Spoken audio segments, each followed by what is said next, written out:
Bonjour et bienvenue à Cible Grise, le balado officiel de la chaire de recherche sur la maltraitance envers les personnes aînées. Je suis votre animatrice Mélanie Couture, la titulaire de la chaire, et je suis accompagnée de mon acolyte Kevin Saint-Martin. Dis bonjour Kevin. Salut tout le monde, moi c'est Kevin, je suis le coordonnateur, et je suis avec Mélanie aujourd'hui pour animer, comme pour tous les autres épisodes, ou presque, parce que parfois on se sépare, Oui. mais nous sommes réunis aujourd'hui. Donc, l'idée aujourd'hui, c'est de continuer notre série sur la maltraitance en résidence privée pour aînés, RPA pour les intimes. Parce qu'on vous a parlé, c'est quoi des RPA? C'est quoi le projet de recherche à la base, de ces podcasts-là, de ces balados-là? On vous a parlé de la maltraitance physique et aujourd'hui, on va aborder la maltraitance psychologique.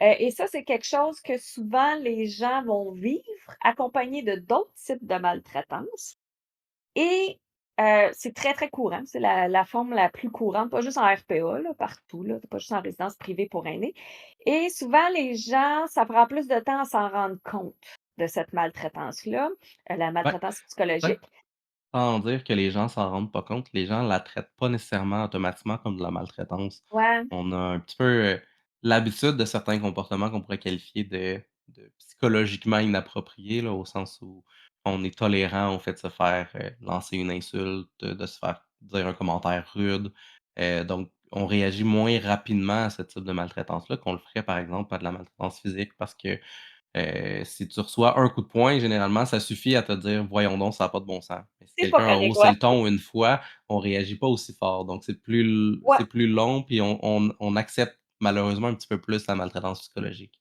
ouais, puis l'idée des balados aussi, c'est, tu sais, de que tout le monde s'améliore, puis pour justement comprendre c'est quoi de la maltraitance psychologique, Kevin va vous lire la la définition comme à l'habitude, mais on rit là, mais c'est parce que c'est important aussi de comprendre qu'est-ce que ça veut dire conceptuellement. Puis de toute façon, vous le savez, dans ces balados-là, on va vous donner comme plusieurs exemples concrets de comment ça se passe, au niveau, de la maltraitance en résidence privée pour aînés. Quand c'est les employés et les propriétaires là, qui sont un petit peu plus, difficiles avec, les résidents, là. C'est une nuance importante parce que quand on parle de maltraitance psychologique, on a souvent tendance à penser, ben, en résidence pour personnes aînées, spécifiquement, on a souvent tendance à penser à maltraitance entre résidents, par exemple de Mmh. l'intimidation entre 2 résidents, c'est ce qui va venir à l'imaginaire en premier. Mais dans le contexte du projet, on se centre vraiment plus sur les comportements qui impliquent les propriétaires, les employés, la résidence comme un tout. Donc on vous dit pas que ça existe pas la maltraitance en entre résidences, au contraire, on l'a étudié, on a fait des projets là-dessus, c'est là, c'est vrai, c'est un problème, mais on n'en parlera pas spécifiquement aujourd'hui, nous notre point focal est pas là. On se rappelle que dans les résidences, il y a des super bonnes résidences, ça se passe bien. Il y a des bonnes résidences où ça se passe un petit peu des fois quand même. Il y en a que ça a pas de bon sens, puis il se passe plein de choses.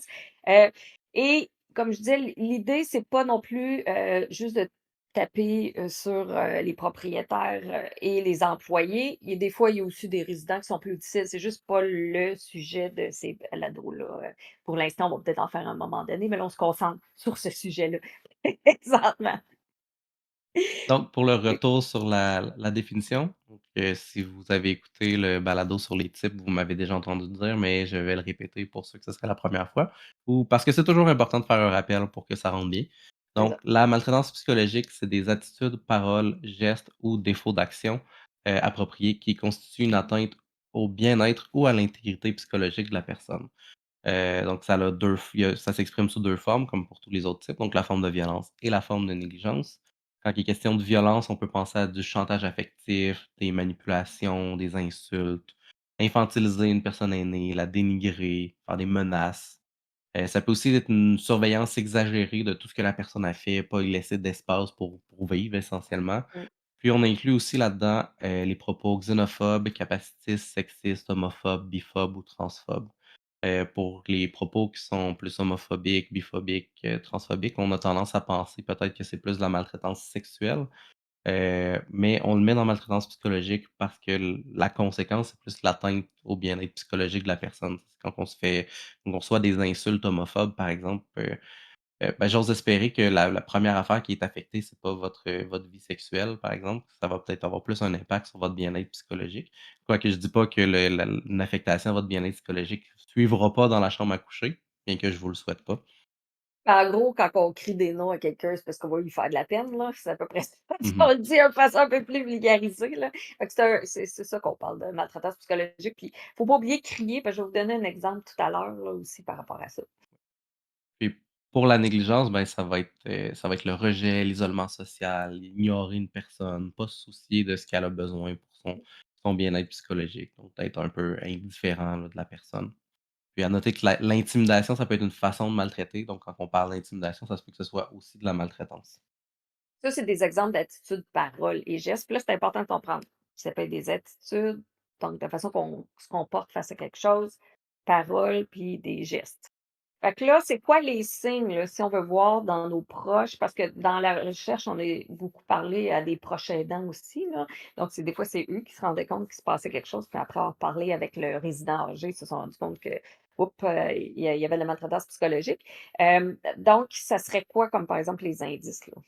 Ouais, ben, il y a des indices un peu généraux là, qu'on peut attribuer à maltraitance psychologique dans tous les milieux. Il y en a qui vont peut-être s'exprimer un petit peu plus particulièrement en résidence pour Mmh. personnes aînées. Donc, pour ce qui est du général, si on peut penser à une personne aînée qui commence à démontrer des signes d'anxiété, qui a plus peur peut-être des choses autour d'elle, qui se replie sur elle-même.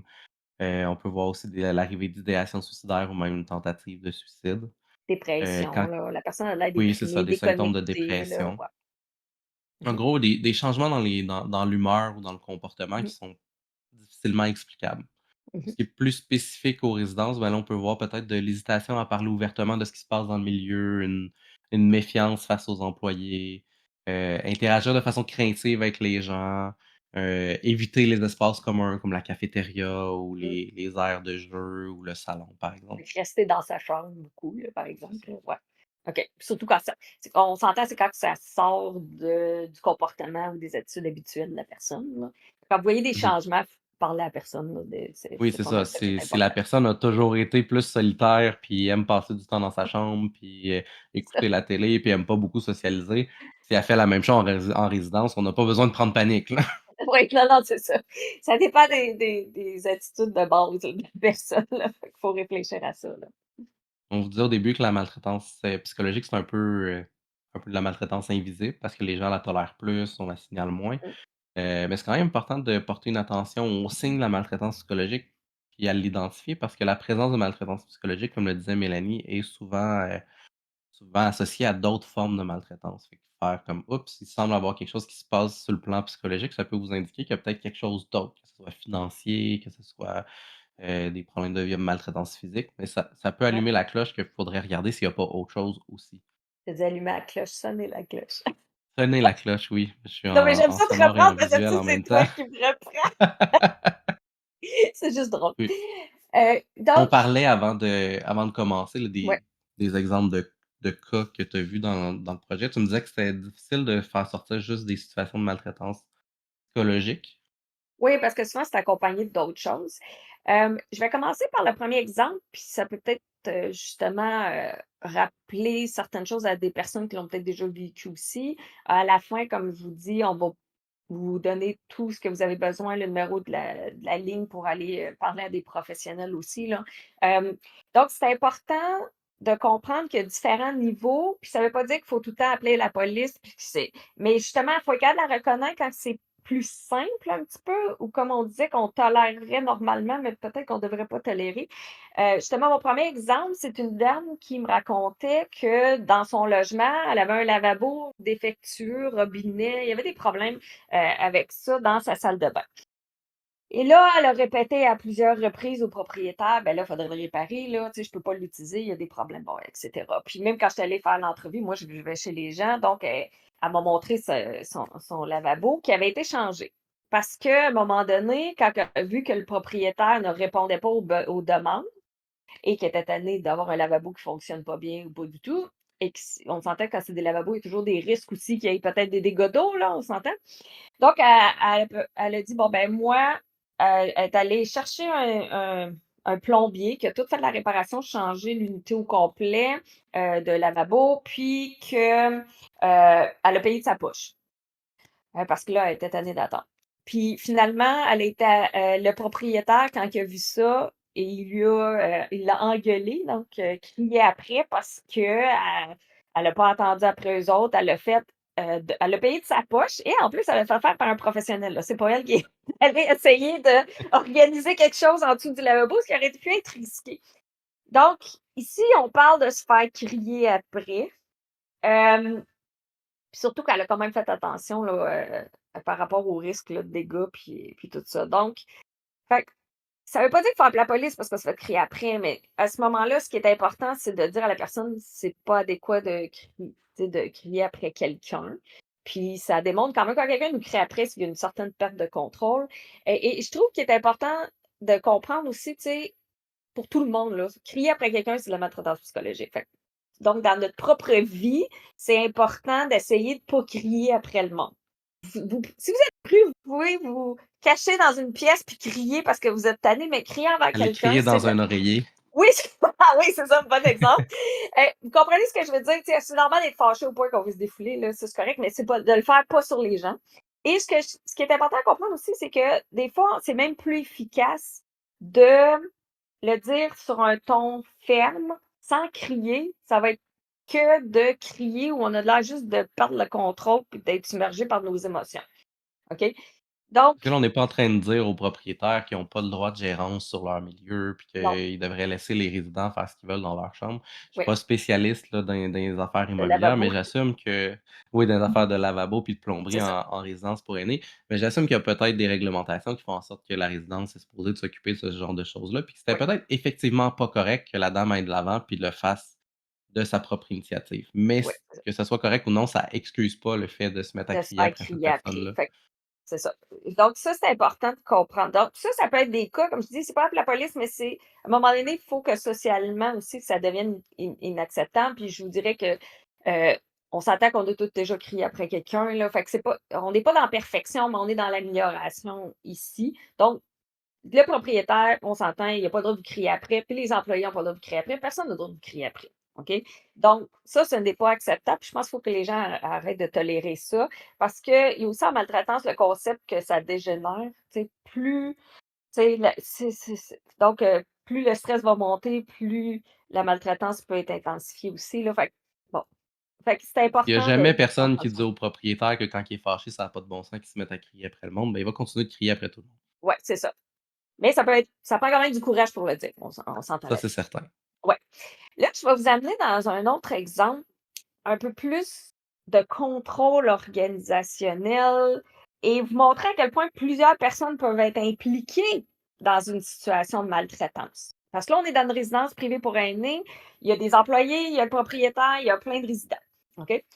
Donc, dans une des résidences, il y avait bon, un comité de résidents, on va appeler ça comme ça, et il y avait une présidente du comité et il y avait des membres. Donc, ces personnes-là avaient une des parties de leur responsabilité, c'était de ramener certains problèmes dans la résidence et avoir des discussions avec le propriétaire. Donc, au lieu qu'il y ait 200 personnes qui se présentent dans le bureau du propriétaire, tu sais, bon, il y avait un comité qui était en charge de ça. Et ce qui s'est passé, c'est que, bon, ils ont eu une réunion avec le propriétaire ou la direction. Je me souviens plus si c'était un propriétaire ou une direction. Et ils, ils ont fait un ordre du jour qui a été accepté par le propriétaire. Et là, à la fin de la rencontre, le propriétaire il a demandé qu'un des points ne soit pas dans le compte rendu. Donc, si ils font des comptes rendus, le comité, de ces rencontres-là, parce qu'ils vont le partager avec tous les autres résidents qui n'étaient pas là, mais que les différents éléments concernent. Et donc, la présidente puis un autre des membres étaient comme: «Ben gars, on va retourner parler au propriétaire pour dire, ben voyons, pourquoi tu veux pas mettre ce point-là?» puis essayer de le convaincre. Donc, quand ils sont venus pour aller parler au propriétaire de ce point-là, qui était à l'ordre du jour, mais qui ne voulait pas qu'il soit dans le compte rendu, ils se sont fait mettre hors du bureau. Puis c'était comme pas de discussion et cetera. Donc la présidente a décidé d'écrire un papier avec la situation, donc une affiche, et de le mettre sur les portes des différents résidents pour leur expliquer la situation, pour les informer de cette situation-là qu'elle trouvait importante. Donc là, le propriétaire, ben, la direction de la résidence était très fâchée contre la présidente. Ils ont dit: «Tu as fait de la sollicitation qui dans les faits n'en était pas, là. Elle donnait des informations aux résidents Oui, puis ça fait partie et du rôle du comité aussi, là. Le comité le de partage résidents, leur rôle, c'est d'informations. de partager Oui, de l'information, de communiquer, puis de représenter les résidents. Donc quand c'est il y a une ça. situation qui se passe, puis qu'il y a quelque chose qui découle, le comité a guillemets, «le devoir de représenter les résidents, puis de les informer des retombées de ça». Fait que ça c'est un peu une étendue de son rôle de présidente de communiquer cette information-là. Peut-être que le moyen de le coller ses portes était pas l'idéal, mais quand même. Mais ça a dégénéré au point où que, la direction a dit aux employés d'ignorer et de ne plus parler à la présidente, OK? Mais on s'entend que la présidente, c'est une personne qui vit dans la résidence comme telle. Hem, donc vous pouvez imaginer maintenant que là, on est dans vraiment l'organisationnel. On donne l'ordre de ne plus parler à cette personne-là qui vit dans la dans l'endroit, dans la résidence privée pour aînés. Qu'elle communique avec d'autres résidents, puis là, on voulait pas que certaines informations se rendent à d'autres résidents et etc. Donc là, on parle vraiment de quelque chose qui a affecté tout le monde au complet et là, ça revient au rejet, ignorer, mais là, c'était vraiment une consigne organisationnelle, de faire ça pour punir cet échange d'informations-là avec, les autres résidents. Ouais, il y avait un objectif de censure en dessous de ça aussi, là. Oui. Contrôle, censure. De bâillonner, la présidente puis le comité, en fait, là. Fait que vous pouvez voir que donc là, on est vraiment dans le on parlait tantôt des différentes façons de faire, mais tu sais, du rejet, puis d'ignorer, puis d'indifférence, puis bon, et cetera, empêcher de parler. Là, Hem, on a quelqu'un qui est la direction, qui est présidente du comité de résidents, fait qu'on peut assumer que déjà d'être président du comité, c'est un peu une position de pouvoir, fait qu'on a quelqu'un qui a quand même une certaine un stature mandat au aussi sein de la de résidence, un mandat ouais. et tout. Ça la protège pas de vivre ce genre de situation-là, fait que il y a personne qui est protégé essentiellement, là. Ça peut toucher toutes C'est les un gens au affront, sein de la très résidence. direct, on s'entend, ouais, Mmh. tout à fait. Puis là, je vais vous parler fait que là, c'est un peu une forme de contrôle sur la distribution d'informations et cetera. Puis là, je vais vous amener un autre cas, un peu plus extrême, mais qui existe pour le vrai, puis c'est pas la première fois que j'entends une histoire comme ça. Donc c'était une dame qui était dans une un peu plus petite résidence où les chambres étaient comme plus dans le sous-sol. Fait qu'on s'entend qu'il y avait à peu près 4 résidents, il y avait un propriétaire qui était là et etc. Et les résidentes qui étaient là se sont rendues compte que quand ils parlaient au téléphone, le propriétaire ah oui, puis là, il faut que j'explique pour les jeunes qui nous écoutent. Avant, il y avait des fils de téléphone dans toute la maison avec plusieurs prises, fait que tous tes téléphones sont reliés à la même ligne. Fait que donc si je prends le téléphone dans le sous-sol ou je prends le téléphone en haut, c'est la même ligne. Fait qu'on peut écouter les personnes quand ils sont sur la ligne, en prenant un autre téléphone dans une autre pièce. OK, on peut pas faire ça avec les cellulaires maintenant, il faut être un peu plus technique si on veut espionner le monde du téléphone, mais c'était plus facile dans ce temps-là. Donc les résidents se sont rendus compte que quand ils parlaient au téléphone, le propriétaire écoutait les conversations. Donc, ils se sont mis on sentait que ça commençait à être contrôlé. Ils se sont mis à prendre des marches jusqu'à l'épicerie pour prendre le téléphone de l'épicerie pour parler, genre, à leur fils. OK? Pour pas que finalement le propriétaire écoute de quoi elle parlait. Et le propriétaire était très contrôlant du fait aussi que quand il revenait, pas trop tard le soir, à partir d'une certaine heure, tout le monde devait être dans leur chambre, puis il voulait pas que les gens se parlent. Il dit: «Je veux pas que vous faites du mémérage». OK? Donc, il contrôlait l'interaction entre les résidences, mais en plus, il écoutait des conversations privées, qu'il y avait avec les membres de leur famille pour s'assurer justement que, je sais pas, ils parlent pas dans leur dos, ils font des plaintes et cetera. Et pire que ça, c'est qu'une des dames a parlé, je sais pas à qui, une de ses amies, d'aide médicale à mourir. OK? Et là, le propriétaire a appelé la police pour dire qu'elle voulait se suicider. Alors qu'elle, elle faisait juste parler d'aide médicale à mourir, qui en soi n'est pas un suicide, là. Heu, donc c'est ça. Fait que c'était quand même une situation extrême, mais vous voyez qu'il y a toute la question d'écouter les personnes, de pas se sentir en sécurité pour parler librement à sa famille et aux autres, résidents et aussi d'être contrôlé même sur l'heure du sommeil, de se faire enfermer dans les chambres. Fait que vous voyez ici qu'il y a plein, plein de choses qui se passent en même temps sur ce cas-là. Voilà, tantôt je donnais la définition, on est clairement dans la notion de contrôle excessif, de surveillance Ouais. exagérée des activités, là, on est direct dedans. Puis c'est pas parce qu'il y a pas eu de menaces verbales ou d'insultes que c'est pas de la maltraitance psychologique. Là, on est clairement dans quelque chose qui va affecter le bien-être psychologique de la personne. Cette personne-là se sentira pas en confiance, pas libre de ses paroles, sentira pas qu'elle a l'espace pour s'exprimer. Donc C'est assez donc terrible de vivre ça dans son domicile, là. oui, c'est ça. Ben, bonne nouvelle, la personne a changé de résidence. Fait que c'est déjà ça de bon qui a été mis en place. Mais donc, l'idée de la maltraitance psychologique, c'est de vous sentir pas bien en dedans. OK?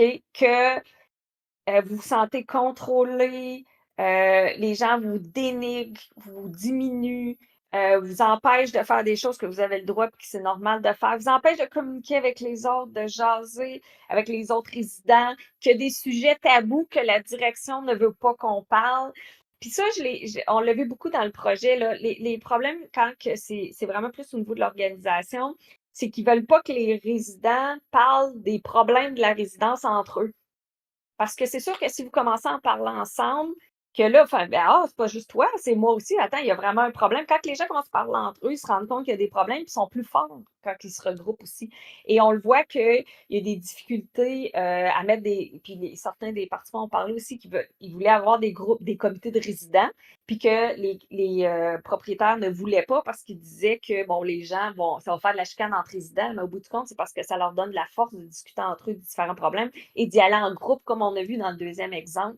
Et quand que ça ne fait pas l'affaire, des fois, il peut y avoir des représailles envers certains des membres des comités aussi. Là. Fait beaucoup Euh, écho aux indices que je nommais tantôt, ouais, au tout sens à fait. où les conséquences de la maltraitance psychologique qui ramènent aux indices, c'est un peu pour certaines personnes, l'objectif de leur maltraitance psychologique, c'est de faire émerger ces éléments-là qui sont des indices, donc une hésitation à parler ouvertement, de Ouais. la méfiance, comme je disais tantôt. C'est un peu l'objectif, la finalité de cette maltraitance-là, c'est d'arriver à ce qui nous permet de la repérer, ce qui est quand même une bonne chose en soi, qu'on soit capable d'identifier ces indices-là puis pouvoir aller de l'avant. Puis, ben, puis le but de ces podcasts-là, de ces balados-là, c'était de parler d'autres de ce qu'il y a autour aussi de la maltraitance matérielle et financière, parce que c'est pas juste ça. Par contre, dans le prochain épisode, on va en parler directement de la maltraitance matérielle et financière en RPA, puis de vous donner encore une fois des exemples. Comme j'ai dit, c'est pour vous aider à détecter tout ça. Donc, on vous remercie beaucoup de votre écoute, en espérant qu'on est utile puis qu'on ne vous mêle pas trop.